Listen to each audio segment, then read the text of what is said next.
अस्सलाम वालेकुम। उर्दू आईटी की जानिब से आप सबको खुशामदीद।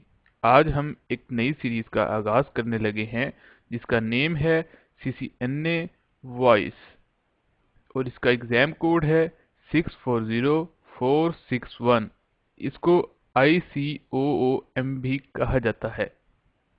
सिस्को की ये सर्टिफिकेशन इन लोगों के लिए बहुत मुफीद है जो अपना कैरियर वॉइस नेटवर्क्स में बनाना चाहते हैं या वो लोग जो टेलीकॉम से रिलेटेड अपनी स्पेशलाइजेशन करना चाहते हैं।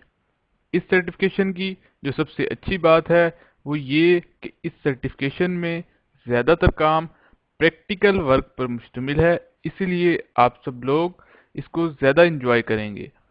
सबसे पहले तो मैं आपको बताता हूँ कि जो लोग इस सर्टिफिकेशन को स्टार्ट करना चाहते हैं इनको क्या चीज़ें पता होनी चाहिए।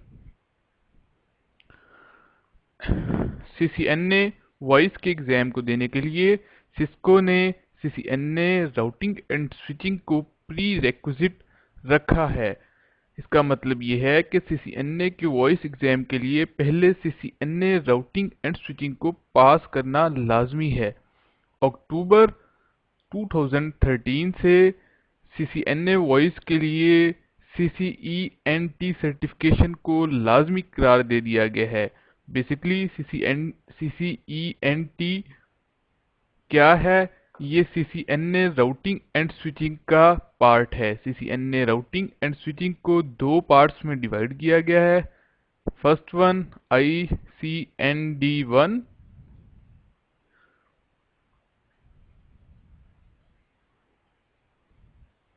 Second ICND2। ICND1 देने से हमारे पास CCENT की सर्टिफिकेशन आ जाती है। तो अब सिस्को ने इस तरह किया है कि CCNA वॉइस को देने के लिए CCNA राउटिंग एंड स्विचिंग के फर्स्ट पार्ट को लाजमी करार दे दिया है। इसी तरह CCNA वॉइस का पेपर देने के लिए हमें CCNA राउटिंग एंड स्विचिंग का फर्स्ट पार्ट देना पड़ता है। इसी तरह मैं आपको रिकमेंड करूंगा कि आप लोग CCNA वॉइस को पढ़ने से पहले CCNA राउटिंग एंड स्विचिंग का पहला पार्ट लाजमी पढ़ें। और उन लोगों के लिए जो अपना कैरियर वॉइस नेटवर्क्स में बनाना चाहते हैं उनके लिए मेरी रिकमेंडेशन यही है कि आप CCNA राउटिंग एंड स्विचिंग को पहले कंप्लीट पढ़ें। इसका मतलब यानी आप ICND1 और ICND2 को पहले पढ़ें, उसके बाद आप CCNA वॉइस को स्टार्ट करें। उर्दू आईटी एकेडमी की वेबसाइट पर already CCNA routing and switching का कोर्स पब्लिश है। न्यू यूज़र वहां से इस सीरीज़ को देख सकते हैं और सीख सकते हैं। मेरी पूरी कोशिश होगी कि मैं इस सीरीज में CCNA राउटिंग एंड स्विचिंग के बेसिक कॉन्सेप्ट्स को भी डिस्कस करूं, खास कर जिनका ताल्लुक CCNA वॉइस से रिलेटेड होगा। इस कोर्स को शुरू करने से पहले मैं आपको कुछ मशवरे देता हूं। आप सब CCNA राउटिंग एंड स्विचिंग की लैब्स और CCNA वॉइस की लैब्स की ज़्यादा से ज़्यादा प्रैक्टिस करें। ये बात सब जानते ही हैं, practice makes a man perfect. जो लोग वॉइस नेटवर्क्स में आना चाहते हैं इनके लिए यही मशवरा है कि ज़्यादा से ज़्यादा प्रैक्टिस करें। इस चीज़ के लिए मैं इसलिए फोर्स कर रहा हूँ क्योंकि सिस्को की ये वाहिद सर्टिफिकेशन है जिसमें बहुत जल्दी अपडेट्स आती हैं। इसमें आपके बेसिक कॉन्सेप्ट्स का ठीक होना और इनका भरपूर प्रैक्टिस में होना लाजमी है। एक बार आप लोग अपने कॉन्सेप्ट्स को ठीक बना लेते हैं तो फिर ना तो आपको अपडेट से इशू होता है और ना ही वेंडर चेंज करने से। मैं आपको यकीन दिलाता हूं कि एक बार आपको सिस्को के वॉइस नेटवर्क्स को ठीक तरीके से आइडिया हो गया तो फिर आपको डिफरेंट वेंडर्स के नेटवर्क्स खासकर वॉइस नेटवर्क्स में भी कोई इशू नहीं होगा। सिस्को के वॉइस सर्टिफिकेशन ट्रैक में सबसे पहला कोर्स CCNA वॉइस का है और इसके बाद जो लोग आगे पढ़ना चाहते हैं वो CCNP वॉइस को पढ़ेंगे और इसी तरह इसका जो लास्ट एग्ज़ाम है लास्ट पेपर है उसको हम CCIE एक्सपर्ट लेवल का एग्जाम कहते हैं। CCNA वॉइस बिल्कुल बेसिक लेवल का एग्जाम है, इसको एसोसिएट लेवल भी कहा जाता है। बेसिकली सिस्को ने अपनी सर्टिफिकेशन को 3 मेजर कैटेगरीज में डिवाइड किया है। First one associate level, second professional level और थर्ड वन एक्सपर्ट लेवल। जैसा कि मैंने आपको पहले ही बताया है, CCNA वॉइस एसोसिएट लेवल का एग्जाम है और ये सिर्फ एक पेपर देने से ही कंप्लीट हो जाता है। CCNP वॉइस प्रोफेशनल लेवल का एग्जाम है और इसके 5 पेपर्स हैं जो देने से ये एग्जाम कंप्लीट होता है। Third one CCIE voice expert level का एग्जाम है जो एक ही पेपर देने से कंप्लीट हो जाता है। सीसी जो जिस तरह मैंने कोर्स डिज़ाइन किया है इस तरह इंशाल्लाह आपका CCNA वॉइस, जिस तरह मैंने कोर्स डिज़ाइन किया है इंशाल्लाह आपका CCNA वॉइस और C voice 75%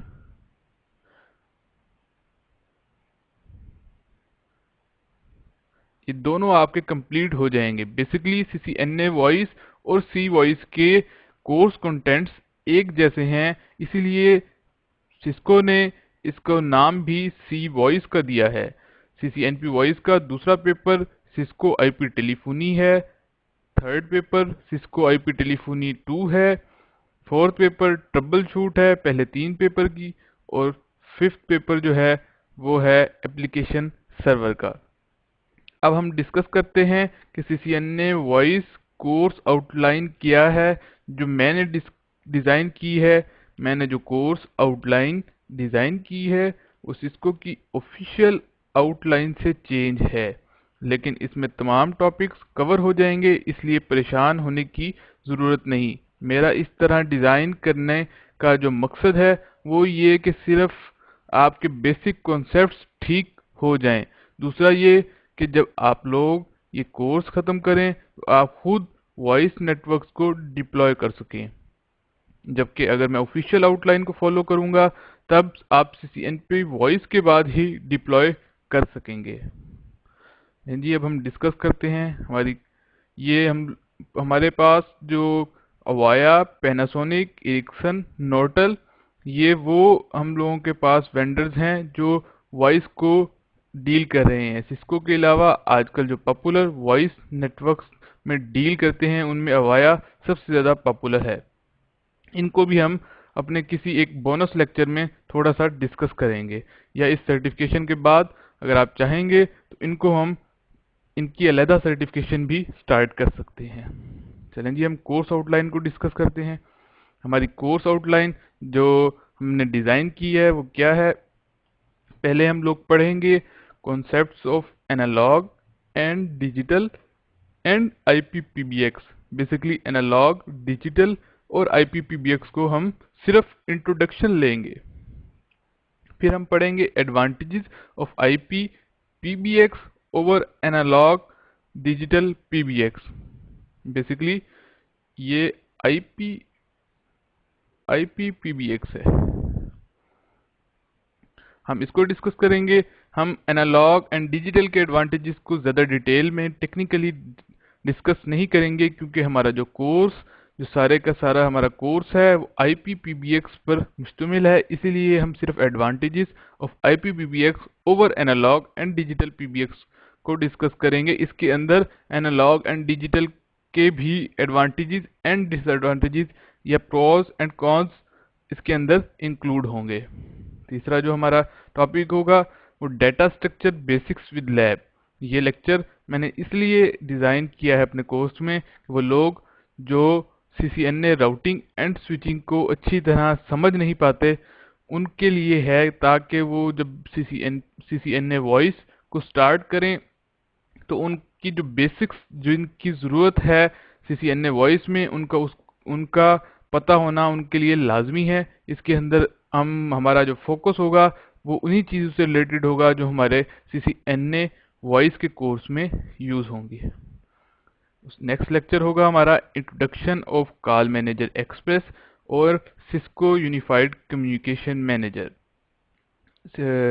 CME and CUCM, दो IPPBX सिस्को ने लॉन्च किए और हमारा सारे का सारा कोर्स इन्हीं दो IPPBX पर होगा। Even CCNP voice and CCIE voice भी इन्हीं दो IPPBX पर ही सारी की सारी डिस्कशन करते हैं।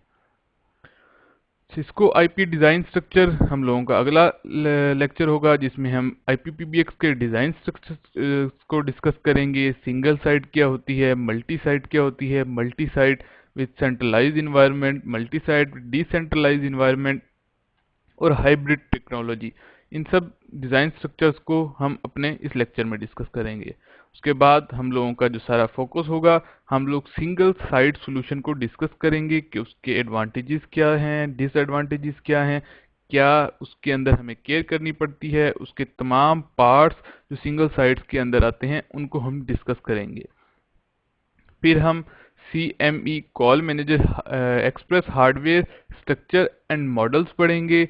उस कौन कौन से हमारे पास मॉडल्स हैं CME के, और उसको हम किस किस तरह डिप्लॉय कर सकते हैं, ये हमारा इस लेक्चर का फोकस होगा। उसके बाद हम अपनी फ़ोन रजिस्ट्रेशन लैब पढ़ेंगे, IP फ़ोन रजिस्ट्रेशन लैब। हम इसको पैकेट ट्रेसर और GNS दोनों में मैं आपको करके दिखाऊंगा, ताकि आप लोग अपनी प्रैक्टिस इस पर कर सकें।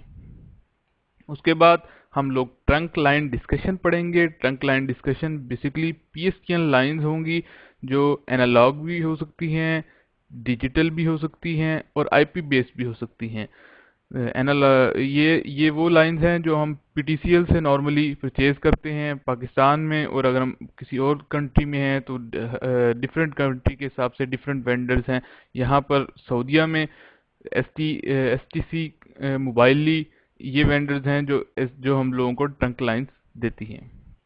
अच्छा जी, हमारा जो नेक्स्ट टॉपिक होगा वो फ़ोन रजिस्ट्रेशन स्टेप्स होगा। इससे पहले हमने सिर्फ फ़ोन रजिस्ट्रेशन लैब की होगी, इसको हम डिटेल में किस तरह फ़ोन रजिस्टर होता है, कौन से स्टेप्स पर वो जाकर अपने आप को रजिस्टर करवाता है, उसको हम डिटेल में पढ़ेंगे।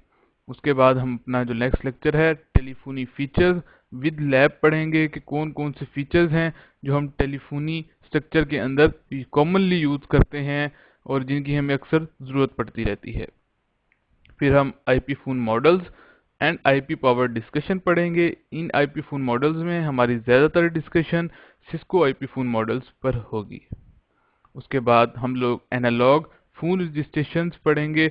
एनालॉग फ़ोन रजिस्ट्रेशन बेसिकली क्या है, ये जो आप नॉर्मली अपने घरों में जो फ़ोन यूज़ करते हैं वो हमारे एनालॉग फ़ोन होते हैं, उनको हम कैसे रजिस्टर कर सकते हैं अपने IPPBX इन्वायरमेंट के साथ, वो हमारा इस लेक्चर का फोकस होगा।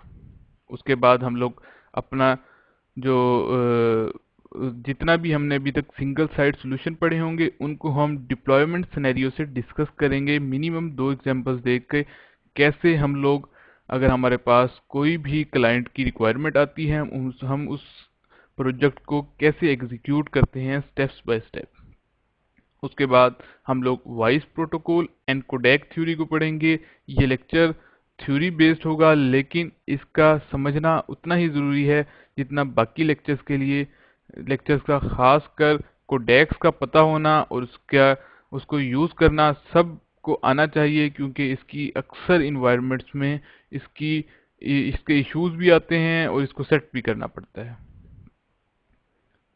फिर हमारा जो सारे का सारा फोकस होगा वो मल्टी साइट सॉल्यूशंस पर होगा।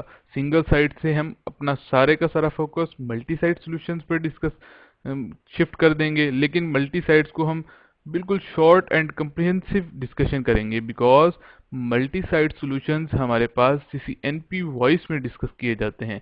यहाँ पे सिर्फ मैं आपको इंट्रोडक्शन दूंगा और इतना आपको बताऊंगा कि आप लोग जब CCNP वॉइस में जाएं तो आपके पास एक एग्जैक्ट क्लियर पिक्चर हो। उसके बाद हम लोग इंट्रोडक्शन ऑफ CUCM कॉल में सिस्को यूनिफाइड कम्युनिकेशन पढ़ेंगे, उसका डिज़ाइन स्ट्रक्चर पढ़ेंगे, एंड उससे नेक्स्ट लेक्चर में हम उसकी इंस्टॉलेशन पढ़ेंगे VMware के ऊपर, और उसको रजिस्ट्रेशन, फ़ोन की रजिस्ट्रेशन करके देखेंगे। ये दोनों लेक्चर्स बहुत इंपॉर्टेंट हैं उन लोगों के लिए जो CCNP वॉइस करना चाहते हैं और अपना कैरियर वॉइस नेटवर्क्स में बनाना चाहते हैं। फिर हमारे पास जो लास्ट लेक्चर होगा वो हम ओवरऑल व्यू ऑफ CUCM देखेंगे। उसमें मैं आपको बहुत जल्दी ओवरव्यू दूंगा, क्विक ओवरव्यू दूंगा। ये बहुत बड़ा IPPBX है, इसकी इतनी आप इस बात से अंदाज़ा लगा लें कि CCIE वॉइस में सारे का सारा इसके ऊपर डिस्कस किया जाता है एक्सपर्ट लेवल में। तो आप इस बात से खुद अंदाज़ा लगा लें कि हम इसको एक दिन में या 2 दिन में कवर तो नहीं कर सकते, लेकिन मैं आपको इसका ओवरव्यू ज़रूर दूंगा। और उसके बाद हमारे पास एक बोनस लेक्चर भी होगा जो मैं आपको लेक्चर के एंड में, ये आखिरी 1 2 3 लेक्चर्स में बता दूंगा कि वो क्या होगा। अच्छा जी, अब हम देखते हैं कि आखिर ऐसी क्या वजह है जो सिस्को ने एक अलहदा कोर्स डिज़ाइन कर दिया है वॉइस के लिए। आखिर उसको ऐसी क्या ज़रूरत पड़ गई जो उसने एक अलहदा कोर्स ही डिज़ाइन कर दिया है। इस बात को समझने के लिए हमें कुछ टर्मिनोलॉजीज़ को समझना पड़ेगा। इन टर्मिनोलॉजीज़ को मैं एक कहानी से समझाऊंगा। उम्मीद करता हूँ कि आप लोग इससे भी महसूस होंगे। लें जी, सपोज करता हूँ मैं कि हम लोग 1995 में पहुंच गए हैं। ठीक है, मैं सपोज कर रहा हूँ कि 1995 में मैंने अपनी ग्रेजुएशन कंप्लीट की। जिस तरह ही मैंने अपनी ग्रेजुएशन कंप्लीट की, मैंने सोचा कि क्यों ना एक बिजनेस शुरू किया जाए। मैंने कुछ फॉर्मेलिटीज़ के बाद एक ऑफिस रेंट पर ले लिया। ये जी हमारा ऑफिस आ गया और 10 लोग अपने स्टाफ में हायर कर लिए और हम लोगों ने काम शुरू कर दिया। अब हमारा सारे का सारा काम सेल्स एंड मार्केटिंग का था। एक हफ्ते बाद हमारे स्टाफ की मीटिंग हुई जिसमें स्टाफ के लोगों ने मुझे बताया कि अगर सबके पास फ़ोन हो तो हमारा काम ज़्यादा तेज़ी से चल सकता है। जिस तरह ही मीटिंग ख़त्म हुई, मैंने अपनी करीब तरीन एक्सचेंज से रब्ता किया और इनको कहा कि हमारे 10 एम्प्लॉय के लिए 10 फ़ोन लाइन हमें दे दें, जो भी हमारी करीब 3 PTCL की एक्सचेंज थी उन्हें। कुछ फॉर्मेलिटीज़ के बाद PTCL ने हमें लाइंस लगा दी। ये देखें जी, हमें उन्होंने लाइंस लगा के दे दी हमें 10 के 10 डिफरेंट। हमारे पास जो हमारे ऑफिस के यूज़र्स थे उनके लिए हमें 10 लाइंस उन्होंने लगा दी।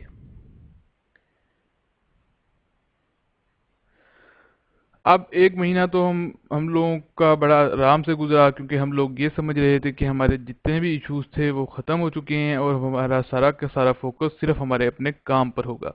लेकिन जिस तरह ही 1 महीने बाद फोन्स का बिल आया तो हमारे बजट से बहुत ज़्यादा था, बिकॉज हमें हर लाइन के लिए अलहदा लाइन रेंट देना पड़ रहा था। और फिर दूसरा, हमारे जो ऑफिस के लोग थे उनको एक सबसे बड़ी शिकायत ये थी कि वो जो ऑफिस के अंदर एक फ़ोन से दूसरे फ़ोन को कॉल करते थे तो वो कॉल भी चार्ज होती थी, जबकि हम लोग चाहते थे कि हमारे पास इंटरनल कॉलिंग फ्री हो और जब हम आउटसाइड पर किसी को कॉल करें तो सिर्फ वही चार्ज हो। इसके लिए अब मुझे कोई बात समझ नहीं आ रही थी कि हम लोग क्या करें। मैंने अपने एक दोस्त से रब्ता किया जो बहुत ही स्टूडेंट इंटेलिजेंट था। इसको मैंने अपना सारा इशू बताया। इसने मुझे कहा कि आप इस तरह करो कि अपने इन्वायरमेंट में एक PBX लगवा लो। मैंने उसे कहा कि ये PBX क्या है। उसने कहा PBX है बेसिकली प्राइवेट ब्रांच एक्सचेंज, इसको लगवाने से आपका मसला हल हो जाएगा। मैंने उससे पूछा कि वो बेसिकली कैसे हल होगा। उसने कहा कि आप एक, जैसे एक PTCL की एक्सचेंज होती है, सारी की सारी आपकी फ़ोन की मैनेजमेंट PTCL की एक्सचेंज कर रही होती है, उसके लिए आपको कॉस्ट ज़्यादा पे करनी पड़ती है। इसी तरह आप अपनी एक एक्सचेंज लगवा लो अपने ऑफिस में प्राइवेट, जो सिर्फ आपके फ़ोन्स को मैनेज कर सके और जब आप आउटसाइड पे कॉल पे जाएं तो आप PTCL की लाइंस को यूज़ करें।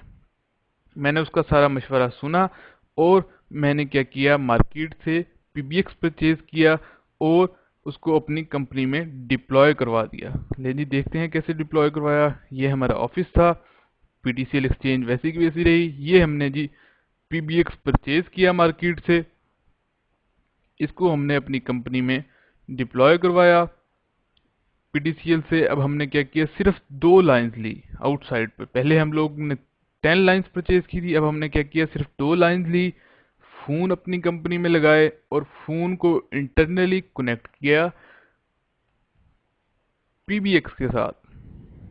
फ़ोन को हमने क्या किया, इंटरनली कनेक्ट किया पीबीएक्स के साथ, और आउटसाइड लाइन पर बाहर जब हमें आउटसाइड द ऑफिस कॉल करनी होती थी तो हम पीटीसीएल की ही लाइंस को यूज़ करते थे। इसका जो सबसे बड़ा बेनिफिट हुआ वो ये हुआ कि हमारे पास इंटरनल कॉलिंग फ्री हो गई, और हमारे पास आउटसाइड लाइन के जो रेंट थे वो हमें बहुत हद तक रिड्यूस हुए। सिर्फ 2 लाइंस के लिए हमें कॉस्ट पे करना पड़ी। इससे अब हमारे सारे के सारे मसले हल हो गए। हम लोग बड़े खुश थे। हम लोगों ने कहा चलो हमारा काम हो गया है। अब तकरीबन 2 साल गुजरे। मेरा एक दोस्त जो था वो हमारे पास आया। उसने मुझे कहा कि मैंने भी बिजनेस शुरू करना है, तो आप यूँ करें कि मुझे कुछ अच्छे से मशवरे दें, क्योंकि मैं लकीर का फ़कीर हूँ। तो मैंने कहा जी सबसे पहले तो आप जो है अपनी कंपनी में पीबीएक्स लगवा लो। मैंने उसको कोई और मशवरा देने से पहले पीबीएक्स का मशवरा दे दिया। वो क्या उसने क्या किया, वो गया मार्केट में, उसने पीबीएक्स को सर्च किया। वो मेरे पास आया, उसने कहा कि मैं मार्केट में इस वक्त 2 तरह के पीबीएक्स हैं, मैं कौन सा पीबीएक्स परचेज करूं। मैंने उसको कहा जी कौन से 2 तरह के पीबीएक्स हैं। उसने कहा जी पहला है एनालॉग पीबीएक्स, दूसरा है डिजिटल पीबीएक्स। अब क्योंकि मुझे टेक्निकली चीज़ों का पता नहीं था, मैंने उसको कहा कि अच्छा मैं आपको जो है पता करके देता हूँ। मैंने दोबारा अपने पुराने दोस्त से मशवरा किया, उससे पूछा कि डिजिटल और एनालॉग पीबीएक्स में से कौन सा पीबीएक्स परचेज करना चाहिए। उसने मुझे बहुत सारे टेक्निकल बेनिफिट्स बताए, लेकिन वो मुझे याद नहीं रहे। मुझे जो सिर्फ याद रहा वो ये कि डिजिटल पीबीएक्स न्यू टेक्नोलॉजी है, इसमें वॉइस क्वालिटी अच्छी होती है, और अगर न्यू कंपनी में लगवाना हो तो आप डिजिटल पीबीएक्स लगवा लो। मैंने अपने दोस्त को मशवरा दिया कि अगर आपने न्यू कंपनी में लगवाना है तो आप डिजिटल पीबीएक्स को लगवाओ। उसने क्या किया, मेरी बात मानी और अपनी कंपनी में डिजिटल पीबीएक्स लगवा लिया। अच्छा जी, हमारी कंपनी को अब 2 साल गुजर चुके थे। हम लोग 1997 में थे। 1997 से 2005 तक ये वो दौर था जब हमारी कंपनी ने दिन दुगनी रात चुगनी तरक्की की। यानी हम लोग के एक साइड से हम लोग एक ऑफिस से 2 ऑफिस में शिफ्ट हो गए। हम लोगों की डिफरेंट इंटर साइट ऑफिसेस हम लोगों ने बना लिए, और हम लोग का जो कारोबार है वो ज़्यादा से ज़्यादा बढ़ता गया।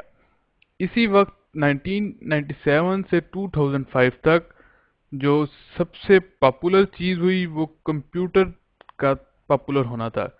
जिस तरह ही ये वो दौर था जब कंप्यूटर ने अपनी जगह बहुत तेज़ी से बनाई, हर घर के अंदर, हर ऑफिस के अंदर, और हर कंपनी की ज़रूरत बन गई कंप्यूटर नेटवर्क्स डिप्लॉय करना।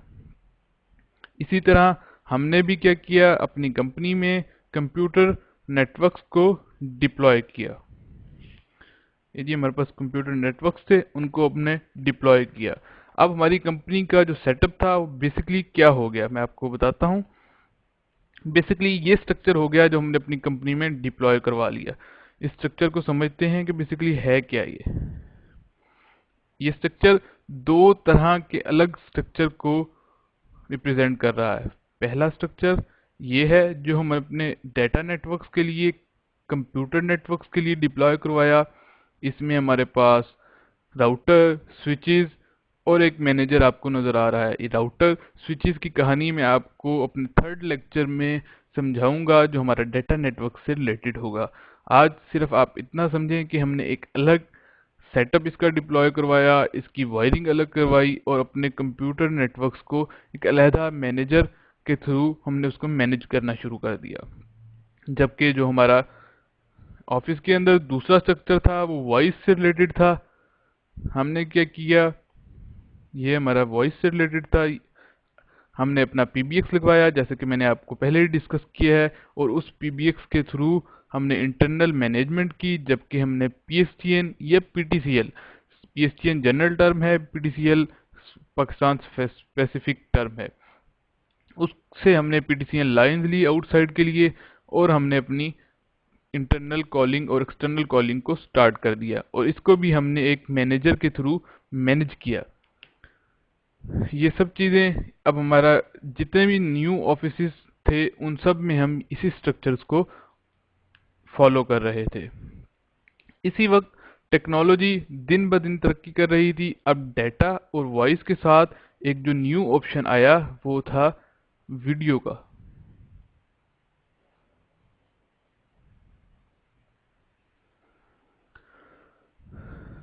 जिस तरह ही वीडियो का ऑप्शन आया, इस वक्त बहुत ज़्यादा एक चीज़ पॉपुलर हुई जिनको नाम दिया गया IPPBX का।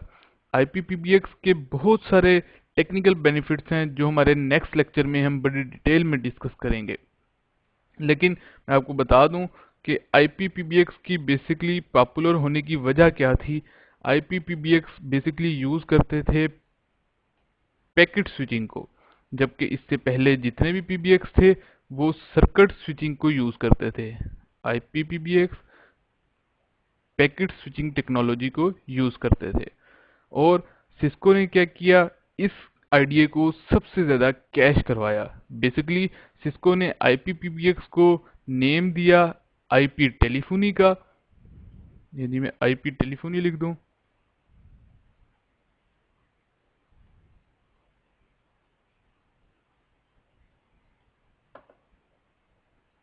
ये जी IP टेलीफोनी आ गया। IP टेलीफोनी के नेम से इंट्रोड्यूस करवाया। और इसने क्या किया, IPPBX के दो पॉपुलर अपने IPPBX मार्केट में इंट्रोड्यूस करवाए। वो कौन से थे? फर्स्ट वन था कॉल मैनेजर एक्सप्रेस, जिसको हम अपने CCNA वॉइस में अच्छी तरह से डिस्कस करेंगे। और सेकंड वन है सिस्को यूनिफाइड कम्युनिकेशन मैनेजर। इसकी हम सिर्फ CCNA वॉइस में इंट्रोडक्शन लेंगे और CCNP voice and CCIE voice सारे का सारा इसी पर मुश्तमिल है। ये दो IPPBX को सिस्को ने मार्केट में इंट्रोड्यूस करवाया और IP टेलीफोनी के नेम से एक अलहदा टर्म को इंट्रोड्यूस करवाया जिसको IPPBX, बेसिकली ये था IPPBX लेकिन IP टेलीफोनी की नेम से इंट्रोड्यूस करवा के उन्होंने दो IPPBX को इंट्रोड्यूस कराया। और उसके बाद अपनी सर्टिफिकेशंस, वॉइस की सर्टिफिकेशंस को स्टार्ट कर दिया। यही वजह थी कि इन दो PBX के ऊपर टेलीफोनी से रिलेटेड हर तरह की वो चीज़ मौजूद है जो आपके जहन में आए। ये बहुत ज़्यादा पॉपुलर IPPBX हैं और इसी वजह से लोग CCNA वॉइस, CCNP वॉइस और CCIE वॉइस की सर्टिफिकेशंस को हासिल करते हैं अपना कैरियर बनाने के लिए। अब मैं बताता हूँ कि बेसिकली IPPBX के आने से हुआ क्या, कि हमारे पास स्ट्रक्चर में आखिर ऐसी क्या चेंज आई जो IPPBX इतने ज़्यादा पॉपुलर हो गए कि उन्होंने एनालॉग एंड डिजिटल PBX को रिप्लेस कर दिया। लेकिन जी न्यू सोल्यूशन में हमारे पास क्या आया, ये हमारे पास न्यू सोल्यूशन था। जिस तरह ही हमारे पास IPPBX इंट्रोड्यूस हुए, उसमें हमारे पास हुआ ये कि हम लोग जिस तरह पहले टेलीफोन के लिए अलहदा स्ट्रक्चर यूज़ कर रहे थे और वॉइस के लिए अलहदा स्ट्रक्चर यूज़ कर रहे थे, वो हमारे पास मसला हमारा हल हो गया।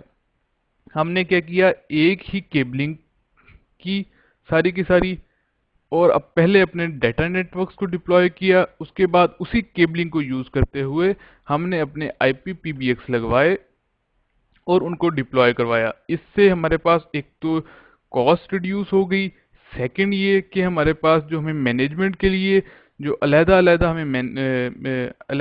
मैनेजर चाहिए होते थे वो भी हमारे पास रिड्यूस हुए। हमारा हमारा जो ट्रबल शूटिंग थी, हमारी मैनेजमेंट थी, वो भी हमें इजी हो गई।